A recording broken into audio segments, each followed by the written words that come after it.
Hello friends, എല്ലാവർക്കും നമസ്കാരം. Bigg Boss Malayalam season 7 live voting അപ്ഡേറ്റ്സോട്ട് എല്ലാ സുഹൃത്തുക്കൾക്കും സ്വാഗതം. ഇന്ത്യയുടെ വാശിയേറിയ വോട്ടിംഗ് യുദ്ധം തന്നെയാണ് ഇപ്പോഴത്തെ രാത്രി കാണാൻ സാധിക്കുന്നത്. എന്തൊക്കെയാണ് നിലനിൽപ്പിന് വേണ്ടിയുള്ള 7 മത്സരാർത്ഥികളുടെ ശക്തമായിട്ടുള്ള പോരാട്ടം കാണുന്ന ഈ ഒരു മണിക്കൂറിൽ വ്യാഴാഴ്ച രാവിലെ വോട്ടിംഗ് ആരാണ് മുന്നിലെന്നും വ്യാഴാഴ്ച രാവിലെ ആരൊക്കെയാണ് വോട്ടിംഗ് തകർന്ന് പുറത്താകാൻ സാധ്യതയെന്നും നമുക്ക് നേരെ വോട്ടിംഗ് റിസൾട്ടുകൾ പരിശോധിക്കാം. വീഡിയോ ആദ്യമായിട്ട് കാണുന്ന സുഹൃത്തുക്കാണെങ്കിൽ ഏറ്റവും ലേറ്റസ്റ്റ് ആയിട്ടുള്ള ബിഗ് ബോസ് അപ്ഡേറ്റ്സുകൾ വോട്ടിംഗ് റിസൾട്ടുകൾ അറിയാൻ വേണ്ടി ഇപ്പോൾ തന്നെ ചാനൽ സബ്സ്ക്രൈബ് ചെയ്ത് നോക്കുക. ഇന്ത്യയോടെ വാശിയേറിയ മത്സരം നിലനിൽപ്പിനുള്ള പോരാട്ടം കാഴ്ചവെക്കുമ്പോൾ ഒന്നാം സ്ഥാനത്ത് 7 പേരിൽ ഒന്നാമനായിട്ട് അല്ലെങ്കിൽ കപ്പടിക്കാൻ സാധ്യതയുള്ള കണ്ടസ്റ്റൻ്റായിട്ട് മാറുകയാണ് നമ്മുടെ സ്വന്തം അനീഷേട്ടൻ. സാധാരണക്കാരുടെ പ്രതിനിധിയായിട്ട് മാറിയ കോമണറായിട്ടുള്ള അനീഷേട്ടൻ ഈ ഒരു സീസണിൻ്റെ കപ്പടിക്കാനുള്ള സാധ്യതകൾ കാണുന്നുണ്ട്. 1,46,732 എന്ന് പറയുന്ന വമ്പൻ വോട്ടിംഗ് ലീഡ് ഉയർത്തി അനീഷേട്ടൻ മുന്നേറുന്ന ഒരു കാഴ്ചയാണ് ഈ ഒരു മണിക്കൂറിൽ കാണാൻ സാധിക്കുന്നത്. അതേസമയം രണ്ടാം സ്ഥാനത്ത് അനുമോളും തൊട്ടുപുറകെ തന്നെ പിന്തുടരുന്നുണ്ട്. നല്ല രീതിയിൽ വോട്ടുകൾ സ്വന്തമാക്കി കപ്പടിക്കാനുള്ള സാധ്യത രണ്ടുപേർക്കും നേരിയ ഡിഫറൻസിലോട്ടാക്കി വെക്കുകയാണ്.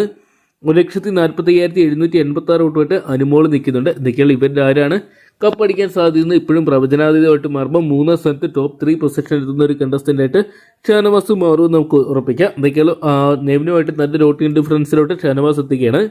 1,05,538 വോട്ടുകൾ സ്വന്തമാക്കാൻ ഷാനവാസിക്ക് സാധിച്ചിട്ടുണ്ട്. എന്തൊക്കെയാണ് വരും മണിക്കൂർ ഷാനവാസിക്ക് അട്ടിമറികൾ നടത്തി ഒന്നാമത് എത്തുമെന്ന് പറയാൻ സാധിക്കാതെ വരുമ്പോൾ 4ാം സ്ഥാനത്താണ് നെവിനെ നമുക്ക് കാണാൻ സാധിക്കുന്നത്. നെവിൻ്റെ വോട്ട് അത്യാവശ്യം ഒരു ഭേദപ്പെട്ട വോട്ടൊക്കെ സ്വന്തമാക്കുന്നുണ്ടെങ്കിലും എങ്കിലും നേരിയ തോതിൽ ഡേഞ്ചർ സോണിൽ തന്നെ തുടരുകയാണ്. നെവിന് 95,621 വോട്ടുകൾ സ്വന്തമാക്കി 4ാം സ്ഥാനത്ത് നിൽക്കുന്ന ഒരു കാഴ്ച കാണാൻ സാധിക്കുമ്പോൾ 5ാം സ്ഥാനത്ത് ഡേഞ്ചർ സോണിലോട്ട് പോയിരിക്കുന്ന അക്ബറാണ്. ടോപ്പ് 5-ലെത്താൻ സാധ്യത അക്ബറിന് കാണുന്നുണ്ടെങ്കിലും നൂറ ആദില ജോഡികൾ ആരെങ്കിലും ഒരാൾ അട്ടിമറി മുന്നേറ്റം കാഴ്ചവെച്ച ഒരുപക്ഷെ തകർന്നു പോകുന്നത് നമ്മുടെ അക്ബർ തന്നെയായിരിക്കും. 82,357 വോട്ടുമായിട്ട് അക്ബർ 5ാം സ്ഥാനത്ത് നിൽക്കുമ്പോൾ 6ാം സ്ഥാനത്ത് ഡേഞ്ചർ സോണിലോട്ട് പോയിരിക്കാൻ നൂറനെ തന്നെയാണ് ഈ ഒരു മണിക്കൂറിൽ കാണാൻ സാധിക്കുന്നത്. നൂറയ്ക്ക് നല്ല രീതിയിൽ തന്നെ വോട്ടിംഗ് ഇടിവ് നിലവിൽ ഇതിനോടൊപ്പം തന്നെ സംഭവിച്ചിട്ടുണ്ട്. ഒരുപക്ഷെ ഒരു മണിക്കൂറിൽ നൂറ മുന്നേറുമെന്ന് പറയാൻ സാധിക്കത്തില്ല. 78,395 വോട്ടുമായിട്ട് 6ാം സ്ഥാനത്ത് നിൽക്കുമ്പോൾ 7ാം സ്ഥാനത്ത് ഏറ്റവും ഡേഞ്ചർ സോണിൽ എവിക്റ്റ് ആകാൻ സാധ്യതയുള്ള ഒരു കണ്ടസ്റ്റൻ്റായിട്ട് ആതിര മാറുകയാണ്.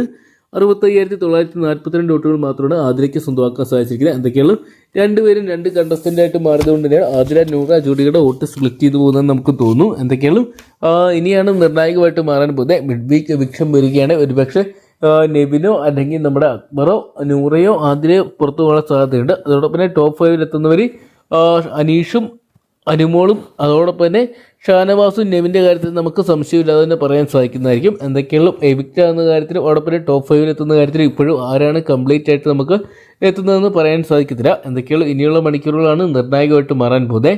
എന്തൊക്കെയാണ് പ്രേക്ഷകരായിട്ടുള്ള നമുക്ക് ചെയ്യാൻ പറ്റുന്ന വോട്ടിംഗ് എന്ന് പറയുന്ന മറുപടിയിലൂടെ ആരായിരിക്കും സീസൺ 7 വിന്നർ നമുക്ക് അനൗൺസ് ചെയ്യാം. അപ്പോൾ നിങ്ങളുടെ ഇന്നത്തെ വീഡിയോ വോട്ട് ഇതുവരെ രേഖപ്പെടുത്തിയ ഇപ്പോൾ തന്നെ ഹോട്ട്സ്റ്റാർ പോയി ആരാണ് ഈ ഒരു സീസൺ 7 വിന്നറാകാൻ അർഹിക്കുന്നതെന്ന് നോക്കി അവർക്ക് നിങ്ങളുടെ വലിയ വോട്ട് രേഖപ്പെടുത്തുക. വരും മണിക്കൂറിൽ ഏറ്റവും കൃത്യമായിട്ടുള്ള ബിഗ് ബോസ് അപ്ഡേറ്റ്സുകളും അൺഒഫീഷ്യൽ വോട്ടിംഗ് റിസൾട്ടുകളും അറിയാൻ വേണ്ടി ഇപ്പോൾ തന്നെ ചാനൽ സബ്സ്ക്രൈബ് ചെയ്ത് നോക്കുക. ലഭ്യമായിരിക്കുന്ന അൺഒഫീഷ്യൽ വോട്ടിംഗ് റിസൾട്ട് ആയതുകൊണ്ട് മാറ്റങ്ങൾ സംഭവിക്കാം. ഈ ഒരു സീസണിൽ ആര് കപ്പടിക്കണമെന്നാണ് നിങ്ങൾ പ്രേക്ഷകർ ആഗ്രഹിക്കുന്നത് കൂടി കമൻറ്റ് ബോക്സിൽ പങ്കുവെക്കുക.